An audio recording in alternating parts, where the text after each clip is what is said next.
السلام عليكم ورحمة الله. أتمنى أن يكون الجميع في خير وفي سلام. موضوعنا الآن هو كيف تم التلاعب باللغة. نحن العرب لغتنا العربية، ولكل دولة لهجتها الخاصة، وفي كل دولة توجد لهجات مختلفة. سنقوم برحلة عبر هذا الموضوع، ونلقي الضوء على زاوية مختلفة لنكتشف ولو شيئا قليلا من الحقيقة. معظم العرب كيفما كانت دولتهم ولدوا على لهجة مشتقة من اللغة العربية، لكن في دراستهم كان لا بد لهم من التعلم اللغة العربية الفصحى، ويجب أن يتعبوا ويبحثوا في الحصول عليها بالرغم من أنها لغتهم، لأن الشيء المثير للاهتمام ويجب البحث فيه هو أن في عصرنا الحالي لا يوجد ولو دولة واحدة عربية تتكلم باللغة العربية الفصحى، لأن اللغة العربية الفصحى لغة لا تورث بل تكتسب. وهذا ما يجعلنا نتطرق لهذا الموضوع، لأن اللغة العربية مختلفة عن كل لغات العالم وليست مثلها مثل كل اللغات. لكن السؤال المطروح هو كيف استغنى العرب عن هذه اللغة ولا يوجد دولة واحدة تتكلم بهذه اللغة، مع العلم أنها لغة تكتب على ورق فقط ويتحدثون بها في المناسبات والبرامج وفي الإدارات. حتى السعودية التي نزل فيها القرآن كل أهلها لا يتكلمون اللغة العربية الفصحى، لا في الشارع ولا في البيوت ولا حتى في العلاقات بينهما، فقط في المدارس والإدارات، وحتى في الإدارات تكتب على الورق.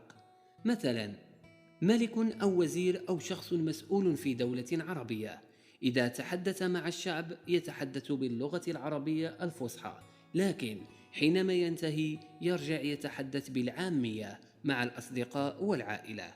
المعلم أو الأستاذ يتكلم داخل الفصل مع التلاميذ بالعربية الفصحى، لكن عندما يخرج من الفصل يتحدث بالعامية مع الكل. هل يعقل أن تكون هناك عامية وفي نفس الوقت توجد لغة عربية أخرى مستقلة عنها؟ لنتعمق أكثر ونغوص في الموضوع بشكل عميق. هناك دولة في عصرنا الحالي تسمى فرنسا، كل سكان هذا البلد يتحدثون الفرنسية، فهل يمكن أن تتبدل لغة هذا البلد إلى لغة أخرى؟ الجواب هو هذا مستحيل، لكن ستتطور اللغة الفرنسية جيلا بعد جيل، لكن لن يتخلى عنها الفرنسيين هكذا، لأن إذا أردت أن تغير لغة لا بد لك من أن تواجه 4 أصناف من الناس: الأطفال والشباب والرجال والشيوخ، وهذا لا يمكن فعله لأنه أكثر من الصعب.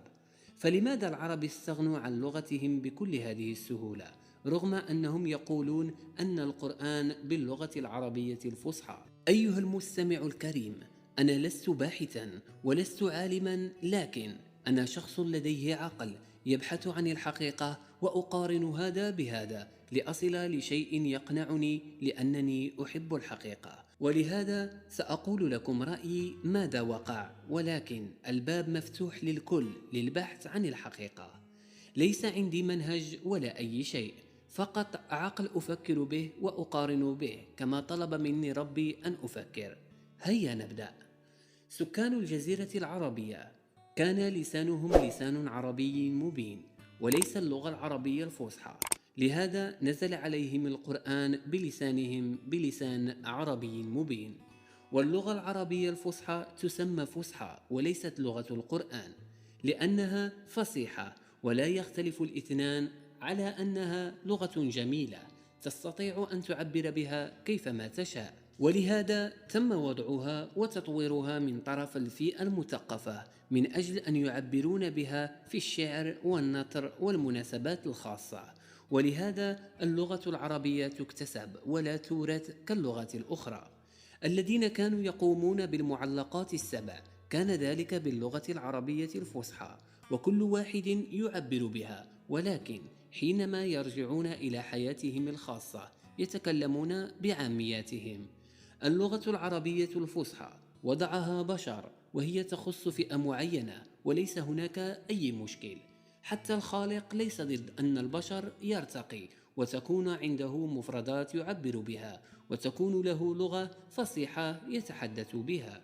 كل هذا ليس هناك أي مشكل، ولكن المشكل وقع حين جاء بشر من بعدهم ووجدوا هذه اللغة العربية الفصحى لغة جاهزة، وضعوا لها قواعد بصرفها وتحويلها مع إعرابها، ووجدوا تشابها في حروفها مع القرآن، وظنوا بنية صادقة أو غير صادقة بأن القرآن نزل بهذه اللغة، وبعدها بدأ يقرأ القرآن بالتشابه، وبها أصبح عندنا تفاسير كثيرة. اللغة العربية لغة جميلة وغنية، لكن ليس لها علاقة بالقرآن، وهي تخص فئة معينة، لأن هناك كلمات في اللغة العربية الفصحى لا توجد في القرآن. مثلا العربية توجد فيها كلمة الرجولة، وهذه الكلمة غير موجودة في القرآن. اللغة العربية توجد فيها كلمة الشهامة، وهذه الكلمة غير موجودة في القرآن. اللغة العربية توجد فيها كلمة المشاكل، وهذه الكلمة غير موجودة في القرآن. اللغة العربية يوجد فيها الكثير من الكلمات: الجمال، القبيح، العفن، المساعدة، الدعم، وما لا نهاية من الكلمات. وكل هذه الكلمات وغيرها مهمة في اللغة العربية، وهي الأساس، ومع ذلك غير موجودة في القرآن. هل يعقل أن كتاب سينزل بلغة معينة ولا يذكر مفرداتها المهمة ويختلف عنها بكثير؟ هل قرأتم في القرآن ساعدوا الفقراء؟ هل قرأتم في القرآن كلمة مشكلة أو مشاكل؟ هل قرأتم في القرآن عن الشهامة والجمال وما لا نهاية؟ كل هذا التغيير مر عبر الزمن، وبعدما كان أناس تتطابق عقولهم مع القرآن ويفهمونه ويدركون صيغته لأنه بلغتهم، حتى وصلنا لهذا الزمان ليس هناك علاقة بين عقل الإنسان ولغة القرآن. وإذا أردت أن تفهم القرآن يجب أن تتجه إلى أحد المفسرين الذي درس تلك اللغة العربية الفصحى التي هي في الأصل ليست لغة القرآن. وهنا نبقى في مشكل، عالقين بين الأمس واليوم، لا ندرك لغتنا ولا نفهم حتى كتابنا، وأصبحنا عالقين في أكبر مشكل.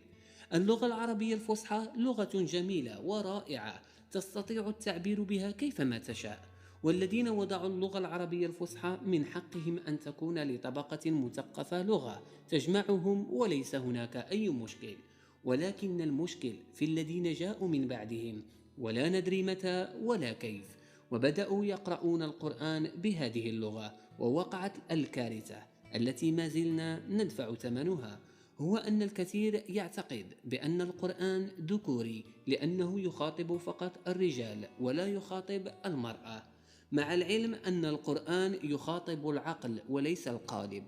أتمنى من أي شخص باحث عن الحقيقة كان من السعودية أو من أي مكان أن يقول لنا: هل حقا أهل الجزيرة العربية كانوا يتكلمون اللغة العربية الفصحى فيما بينهم، وبين عشية وضحاها تغير كل شيء؟